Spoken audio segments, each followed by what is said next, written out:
공항 면세점에서 어린 자녀가 진열품에 그 소품을 만지다가 파손이 일어났고, 아마 명품 키링 열쇠고리인데요, 이게 그냥 뚝 떨어져 버린 것입니다. 그래서 명품이라서 90만 원 제값을 주고 강제 구매를 하게 되었다는 그런 기사입니다. 부모가 지갑을 이제 하나 골라서 면세점에서 회원도 가입하고 이렇게 사려고 했는데, 아마 그 틈에 아이가 아마 명품 키링 그 열쇠고리를 만진 것 같습니다. 그래서 주의를 주면서 만지지 말라 했는데, 말이 떨어지자마자 손을 놨는데 고리가 떨어져서 이게 수리가 될 수 없고 명품이다 보니까 구입을 해야 된다. 그래서 90만 원 제값을 주고 강제 구매를 하게 되었다 하는 그런 기사였습니다. 자, A씨가 그 부모가 처음부터 파손될 만큼 헐거웠던 것이 아니냐 항의했지만은 결국 받아들여지지 않았다고 합니다. 그래서 90만 원 주고 구입하고 결제를 한 뒤에 비행기에 올랐다는 것입니다. 그리고 당초 구매하려고 했던 지갑은 포기했다는 그런 기사입니다. 열쇠고리인데 또 명품이 있는가 봐요. 90만 원 넘는다고 하니까 이 명품을 훼손했기 때문에 억울하지만 엄청난 비용을 지급하게 되었다 하는 것입니다. 기사를 보면서 오늘 우리는 우리에게 가장 명품인 십자가의 이 복음, 가장 명품이잖아요. 이것보다 더 귀한 명품이 어디 있겠습니까? 예수님의 그 복음을 얼마나 많이 훼손하고 사는가, 이것을 한번 생각해 보면, 우리가 하나님 나라 가서 배상할 것이 참 많지 않겠나, 이 세상 방식으로 하면 말이죠. 그런 생각을 잠시 해 보았습니다. 골리앗 세상에서 다윗으로 살아가기라는 오대식 목사님이 쓴 책이 있습니다. 많이 읽혀지는 그런 책이지요. 이 책에 보면 한국교회와 한국교회 성도들의 신앙의 문제를 한 13가지 정도로 이렇게 정리를 하고 있습니다. 굉장히 좀 많다라고 느껴지죠. 자세히 보면 깊이 생각해 볼 그런 말입니다. 우리 자신의 신앙도 한번 점검해 볼 그런 내용이 포함되어 있다는 것을 알게 됩니다. 첫 번째는 우리는 경건의 모양만 있다 하는 것을 지적합니다. 두 번째는요, 거대하고 힘이 센 골리앗의 사람들이 더 열광하고 정말 믿음으로 산 그 어린 다윗은 거들떠보지 않는 그런 신앙의 모습이 되었다라고 그렇게 지적하고 있습니다. 세 번째는요, 과부의 두 렙돈 헌금을 무시하고 비웃는다는 것입니다. 네 번째는 깨끗한 그릇에는 관심 없고 누가 금그릇이냐 은그릇이냐, 쉽게 말하면 직분 이런 것들에 더 관심이 있고, 진짜 하나님이 원하시는 깨끗한 그릇이 뭔가에 대한 마음을 빼앗기고 있다는 거지요. 관심이 없다는 겁니다. 다섯 번째는 날마다 형식적인 예배, 조는 예배, 구경하는 예배, 죽은 제사를 드린다는 것입니다. 여섯 번째는 더 큰 은사인 사랑의 은사는 거부하고 작은 은사들을 너무 크게 여긴다는 겁니다. 일곱 번째는 풍요와 쾌락의 상징인 바알을 경배한다. 이 바알 신이죠. 지나친 세상적인 그런 풍요만 바라는 그런 어떤 신앙이 되었다는 것입니다. 여덟 번째로 서로 시기 질투하며 그러다 보니까 야곱처럼 남의 발꿈치만 잡으면서 산다. 여덟 번째고요. 아홉 번째가 뭐냐 하면 여전히 사주팔자를 믿는다. 기독교인이면서도 그런 지적이었습니다. 열 번째가 뭐냐 하면 입으로만 주여 주여 하지 진정으로 예수님을 주님이라 여기지 않는다. 11번째, 은밀한 죄를 버리지 않고 어둠의 사람들로 살아간다. 12번째, 약육강식의 진화론에 따라 살아간다 하는 것입니다. 그리고 13번째, 기도를 해도 천지신명과 하나님을 구분하지 못하고 그저 자기 소원만 이루어 달라고 구한다. 이런 내용입니다. 13가지라서 너무 많다고 느껴지나요? 그러나 사실 어떻게 보면 더 많을 수도 있겠지요. 우리가 이렇게 신앙생활하고 이렇게 예수님을 믿는 것은 정말 성경과는 전혀 다른 믿음이라는 것을 알 수 있습니다. 그런데 왜 여전히 한국교회와 이 기독교인들은 예수를 믿어도 온전히 하나님의 말씀대로 예수를 믿지 못할까 하는 것이지요. 우리가 복음을 바로 알지 못하기 때문입니다. 복음을 능력으로 여기지 않고 그 명품의 가치를 우리 스스로가 우습게 여기고 우리 스스로가 훼손하고 있기 때문이라는 사실입니다. 여러분, 결국 우리가 복음을 우습게 여기면 우리의 모습도 우습게 된다는 사실을 우리는 알 수 있지 않습니까? 한국교회가 우스운꼴이 되었다, 성도들이 우스운 꼴로 보인다면 우리가 복음을 우습게 여기고 있다는 증거가 된다는 바로 그 사실입니다. 자, 오늘 본문의 말씀을 보면 예수님께서 이제 십자가에 돌아가실 때 성소의 그 휘장이 위로부터 아래까지 완전히 찢어져서 둘이 되고, 뭐 땅이 진동하고 뭐 바위가 터지고 무덤이 열리고 막 잠자는 자들이 일어나서 하나님의 거룩한 성에 들어가는 그런 것도 보였다, 이렇게 말씀하는 것을 봅니다. 중요한 것은 성소의 휘장이 위로부터 아래로 완전히 둘로 찢어져 버렸다 하는 것이지요. 물론 부활에 대한 말씀들이 이제 이어지면서 굉장히 중요한 이 사실을 이제 마태복음에서 우리에게 전하고 있습니다. 부활, 죽어도 산다는 이 부활과 생명을 예수님과 또 연결시켜서 분명히 보여주는 말씀이지 않습니까?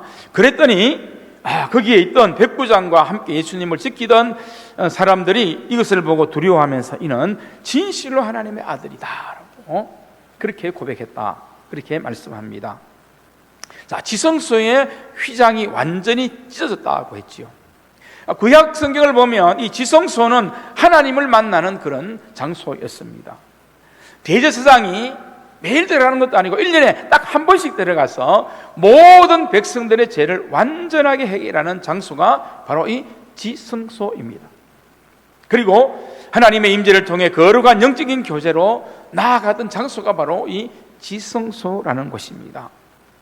자, 그러므로 예수님께서 십자가에 돌아가심으로 이제는 예수 그리스도께서 친히 우리의 지성소가 되신다, 이 사실을 이 말씀을 통해서 우리에게 보여주는 말씀이지 않습니까? 저는 우리가 지성소를 찾아가서 그렇게 짐승이의 피로 우리의 죄를 사함받고 우리가 구원받는 것이 아니다. 예수님께서 친히 우리의 지성소 되어주셨기에 예수님을 통해서 구원받고 예수님을 통해서 우리의 죄가 사함받고 예수님을 통해서 우리가 참 자유와 영원한 생명을 얻고 영원한 소망의 삶, 죽었던 자들이 다시 부활하는 그런 삶으로 이어지는 은혜를 입게 된다 하는 것을 우리에게 분명히 말씀해 주신 것입니다. 자, 예수 그리스도께서 지성소가 되시는 이유를 하나님의 말씀인 성경에서 찾아볼 수가 있습니다. 첫째는 마태복음 1장 21절입니다.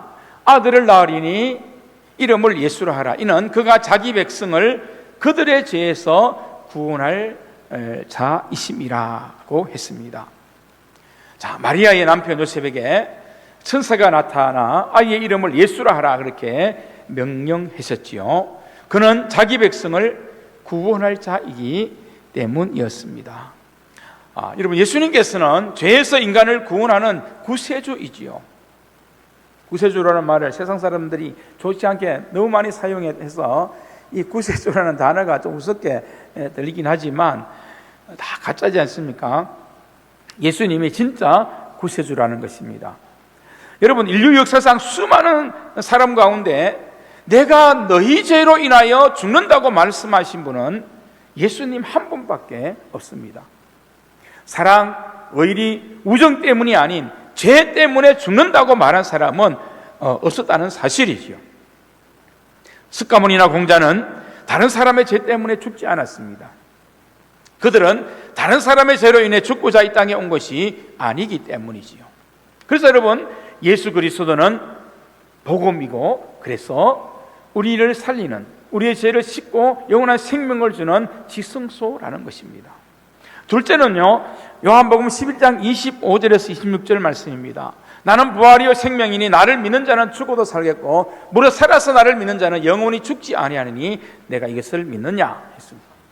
내가 이것을 믿느냐? 여러분에게 한번 질문을 던져보십시오. 여기서 말하는 생명은 영원한 생명입니다. 예수님께서 죽으셨다가 말씀대로 부활하셨습니다. 놀라운 것은 그리고 지금까지도 살아계시고 영원히 존재하시는 분이 되셨다는 거죠. 그렇기 때문에 예수님만이 우리를 영생의 길로 인도할 수 있는 분입니다. 스가모니아 공자는 이 세상에 빛을 비추는 존경할 만한 삶을 살았지만 죽음을 깨뜨리고 부활하지는 못했지 않습니까? 오늘날 그들에게는 거대한 무덤이 남아있으나 예수 그리스도께는 무덤이 없다는 것이지요. 스가모니는 화장해서 죄가 되었지요. 그리고 많은 사람들이 무덤 속에서 그 시체가 썩어버린 유한한 존재. 여러분, 그런 유한한 존재가 우리에게 어떻게 영생을 줄 수 있겠습니까? 아예 이것은 처음부터 다르다는 것을 알 수 있습니다. 그리고 예수님께서 부활하신 것이 왜 중요합니까? 예수님께서 부활하심으로 예수님께서 하신 모든 말씀이 오늘까지 효력을 갖는다는 사실입니다. 사실 약속을 해도 사람이 죽으면 그 약속이 아무런 의미가 없어지는 것 아닙니까? 그래서 뭐 범죄가 드러나고 막 이렇게 부끄러운 일이 일어나면 자살해버리는 그런 정치인도 있지 않습니까? 자살하면 효력이 끝나버리거든. 그것과는 좀 다른 의미이기도 하지만, 그러나 예수님은 오늘도 살아계시기에 그분의 말씀이 오늘도 유효한 말씀이라는 겁니다. 이 세상에서 죽음을 맞이했던 수많은 사람 가운데 다시 몸으로 부활하고 영원한 생명 속에 있는 분은 예수 그리스도 밖에 없습니다. 그러므로 우리의 지성소가 되기에 충분하지 않습니까? 세 번째로 마태복음 16장 13절 말씀입니다. 예수께서 가이사랴 빌립보 지방에 가시는데 이렇게 물었습니다. 이르러 가이사랴 지방에 이르러 제자들에게 물어 이르시되 사람들이 인자를 누구라 하느냐? 예수님께서 자신을 가리켜서 인자라 그렇게 하셨습니다. 인자라는 말은 사람의 아들이라는 그런 뜻입니다. 자, 예수님께서는 참 인간의 몸을 입고 인간의 형상을 입고 하나님의 아들이지만 그분이 사람의 아들로 오셨습니다. 그런데 여러분, 정말 예수님께서 오셔서 처음 태어나셨을 때 외양간 그 구유에서 태어나지 않았습니까? 이 구유는 짐승의 그 밥 먹는 밥그릇입니다. 요즘은 세상이 좋아져서 구유가 장식용으로 부잣집 거실에 놓이기도 한다고 합니다. 그러나 사실 구유는 더럽고 지저분하기 짝이 없지요. 세상에 어떤 사람, 비천한 사람도 짐승의 거처에서 태어나지 않을 것입니다. 그래서 예수님은 가장 낮은 자리에 오신 분이기에 가장 낮은 우리들을 아신다는 거예요. 가장 상처 입은 우리들을 어루만질 수 있다는 겁니다. 그리고 가장 어려움과 가장 부족함에 있는 우리들을 다시 회복시킬 수 있는 충분히 그러하신 분이다. 우리의 눈물을 위로하고 닦아줄 수 있는 분, 우리 아픔을 이해해 줄 수 있는 분이라는 사실입니다. 그뿐만 아니라 성경에 보면 또 예수님을 하나님의 아들이라 이렇게 표현하고도 있습니다. 예수님은 사람의 아들이면서 동시에 하나님의 아들이시지요. 세상과 우주에서 가장 높으신 하나님의 아들이십니다. 그래서 예수님은 가장 낮은 자리에 있는 사람들의 마음도 너무나 잘 아시지만 그들도 품어주시고 또 그들에게 눈물을 닦아주시기도 하지만 그리고 높은 지위에 있는 사람들도 그들의 마음도 주님께서는 아신다는 거예요. 우리가 흔히 생각하듯이 예수님은 고아나 과부나 나그네의 친구로 지위가 낮은 사람의 마음은 잘 아시지만 지위가 높은 사람은 잘 이해하지 못할 것이라 이렇게 생각하는데 그렇지 않습니다. 예수님은 하나님의 아들이시기에 높은 자들의 마음도 충분히 아신다는, 대통령의 마음도 아시고 무슨 장의 자리에 있는 사람들의 고민도 아신다는 거죠. 그래서 해야 할 일을 하고도 아래 사람들에게 욕먹는 아픔을 누구보다도 잘 알고 계시는 주님이지 않습니까? 다시 말하면 예수님께서는 세상의 모든 사람들을 다 품을 수 있고 수용할 수 있고 또 위로할 수 있는 분이시다. 자, 여러분, 누가 그렇게 하실 수 있나? 그래서 예수님은 충분히 우리의 복음이시며 지성소인 것이지요. 한 가지 더 든다면 네 번째, 마태복음 1장 23절의 말씀입니다. 보라, 처녀가 잉태하여 아들을 낳을 것이요 그의 이름을 임마누엘이라 하리라 하셨으니 이를 번역한즉 하나님이 우리와 함께 계시다 함이라. 자, 예수님께서는 곧 하나님이십니다. 자, 그럼 우리가 여기에서 이런 질문이 생길 수 있습니다. 예수님은 하나님의 아들이라고 했는데 예수님이 곧 하나님이시라면 어떻게 하나님의 아들이 하나님이 될 수 있는가 하는 거죠. 여러분, 고양이의 새끼는 고양이입니다.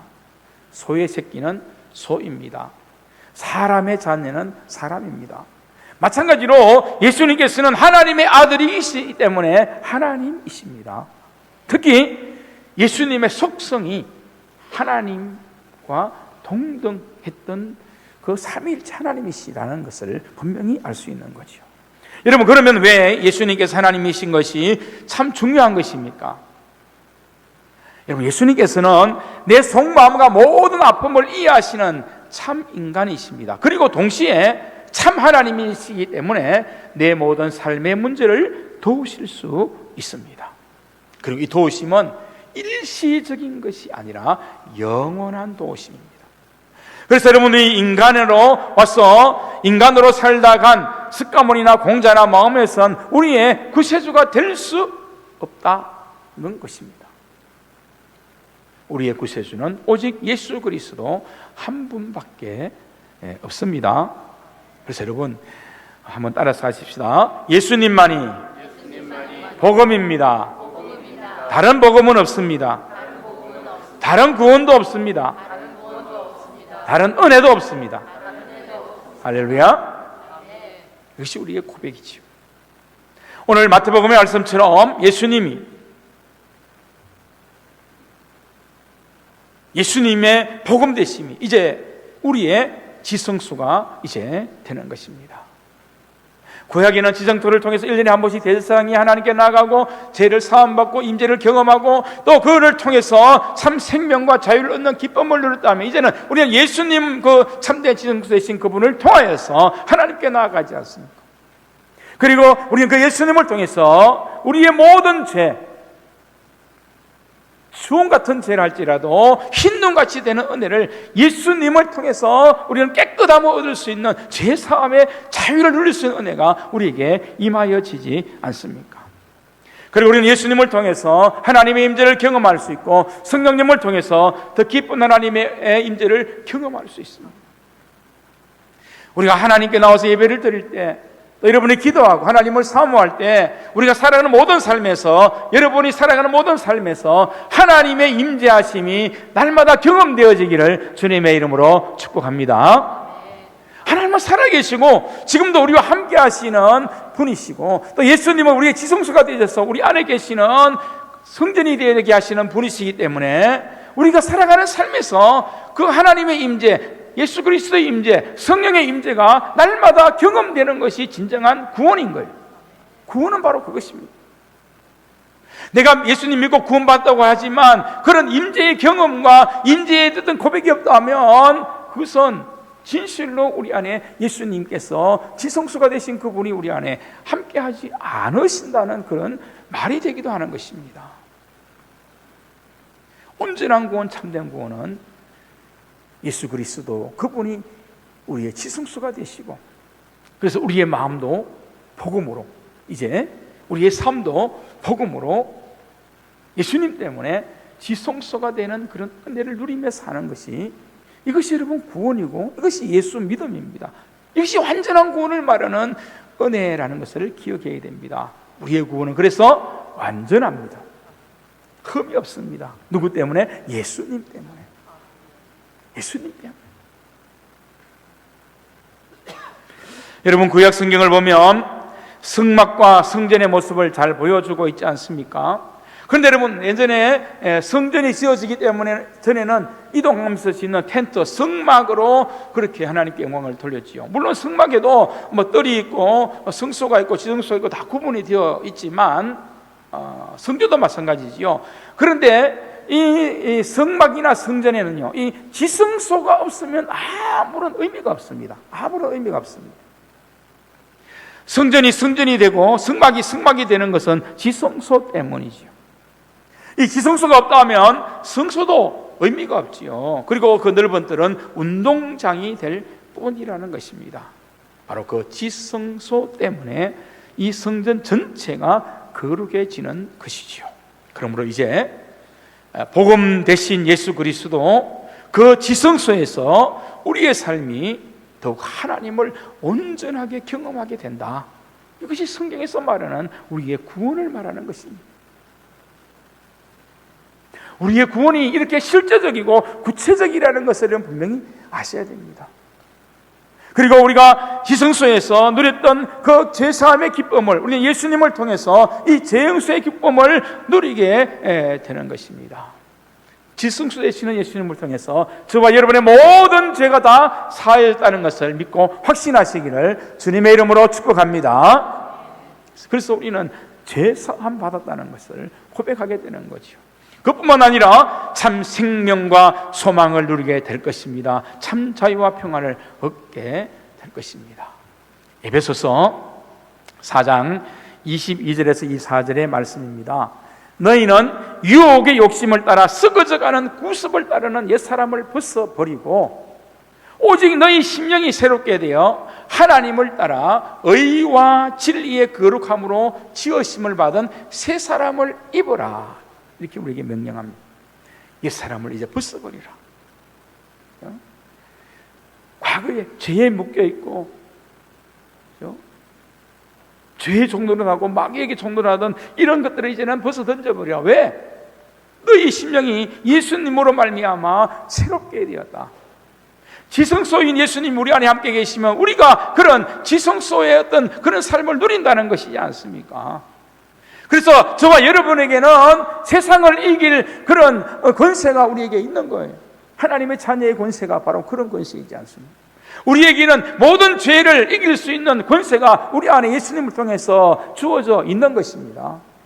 우리는 세상 사람과 같이 똑같이 세상을 살아가지만 세상을 이기고 승리할 수 있는 그런 믿음의 사람으로 하나님께 영광을 돌릴 수가 있는 것입니다. 우리 자신만 생각하면 약하고 부족하지만 약하지 않고 부족하지 않는 주님의 지성소 되시는 주님의 능력이 우리 안에 채워져 있다는 것을 기억하십시오. 그래서 우리는 약하지만 약하지 않습니다. 부족하지만 충만한 삶을 살 수 있습니다. 내 안에 지성소 되신 예수님 때문에. 그래서 여러분, 예수 그리스도와 함께 우리가 살아간다면 이제는 옛 사람을 다 벗어 던져버리고 우리의 마음이 심령이 새롭게 되어 우리의 심령도 지성소의 은혜를 누리면서 너희는 예수 그리스도 안에서 새로운 사람을 입어라. 이것이 그리스도입니다. 이것이 구원을 누리며 사는 삶이라는 것을 다시 한 번 더 확신 있게 고백했으면 좋겠습니다. 사랑하는 성도 여러분, 복음으로 오신 분 예수님이십니다. 이제 우리 심령이 예수님 구하시는 지성소가 되었습니다. 자, 이것은 참으로 놀라운 은혜이고 신비이지요. 우리는 그렇게 생각할 것입니다. 어떻게 우리 안에 그런 일이 일어날 수 있습니까? 하나님이신 그분이, 지성소이신 그분이 더럽고 추악하고 때문에 우리의 심령에 성소로 오신다는 것이 말이 됩니까? 이해하기 힘듭니다. 그러나 성경에 분명히 말씀하지 않습니까? 그렇죠?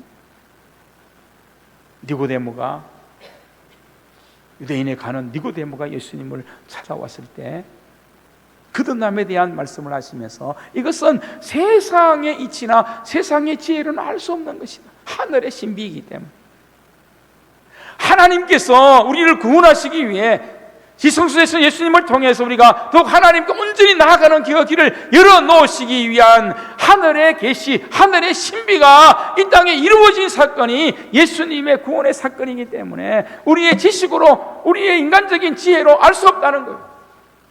기억하십시오.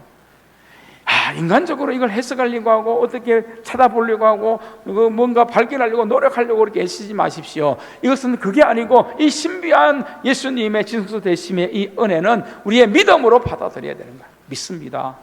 예수님이 나의 지성소가 되심을 믿습니다. 그래서 나도 이제 복음 안에서 내 안에 복음 안에서 나는 성전이 되었다. 말한 이유가 그게 있잖아요. 우리가 성전이 되었다. 우리 자신이 성전이라는 말의 이유가 거기에 있습니다. 우리가 지성소 그 복음 안에서 이제 우리의 믿음이, 우리의 삶이 지성소의 삶이 되는 그 은혜와 감격을 누려야 된다는 거죠. 목사님, 나는 참 그렇지 못한 것 같아요. 나는 조금만 누가 뭐라 해도 열받고 말입니다. 누가 조금만 또 조금 나를 힘들게 해도 그냥 막 욕하고 싶은 마음이 들고, 또 살아가면서 이런 죄 저런 죄 짓고, 또 주님을 믿는다고 하지만 때로는 정말 주님에게 온전한 마음을 내어드리지 못할 때가 많은데, 내게 어떻게 그런 놀라운 신비가 함께 할까요? 지난주에 말씀드렸지요. 그러나 주님께서는 우리에게 변함없이 그 사랑으로, 그 은혜로, 그 능력으로 우리를 붙들어 계시고 우리 안에 성전이 되시는, 지성소에 주님으로 함께 하시는 나의 주님이 되신다는 것을 우리는 분명히 믿고 고백하는 겁니다. 내 안에. 그래서 신비입니다. 세상의 지식으로 알 수 없는 것. 그래서 여러분이 지성소에 계신 여러분이 예수님께서, 지성소에 계신 예수님께서 여러분과 함께 하기에, 오늘 우리는 그래서 복음을 믿고 구원의 삶을 산다 할 때 여러분의 삶이, 여러분의 믿음이 지성소와 같은 그런 삶을 살 수 있는 거예요. 한번 따라서 하십시다. 믿음으로 지성소의 삶을 누릴 수 있다. 할렐루야. 이게 여러분 구원입니다. 이 구원을 확실히 고백해야죠. 이 구원에 대한 믿음이 눈에 뜨이면 우리는 그 지성소에 예수님께서 주시는 이 놀라운 지성소에서 일어났던 그 놀라운 기쁨과 감격과 감사와 충만함과 내게 넘치게 하는 그러한 역사들을 경험하게 되는 거예요. 그게 복음이고 그게 우리의 구원임을 확신해야 됩니다. 분명히 우리가 이 구원을 좀 확실하게 깨달아야 됩니다. 그래서 여러분, 이제부터는 우리의 믿음과 삶을 정말 복음의 지성소가 되게 하는 모든 말씀에 좀 더 순종하며 나가야 된다고 믿습니다. 복음의 능력으로, 복음의 사람으로 더욱 하나님의 임재를 경험하는 지성소가 되는 은혜가 우리의 삶에 넘쳐야 할 줄로 믿습니다. 그리고 날마다 우리의 심령, 우리의 영혼이 예수님과 함께 진짜 지성소에 계시는 예수님과 함께 날마다 하나님의 임재를 경험하는 복음의 지성소가 되시기를, 우리의 삶이 그렇게 되시기를 주님의 이름으로 축복합니다. 기도하겠습니다.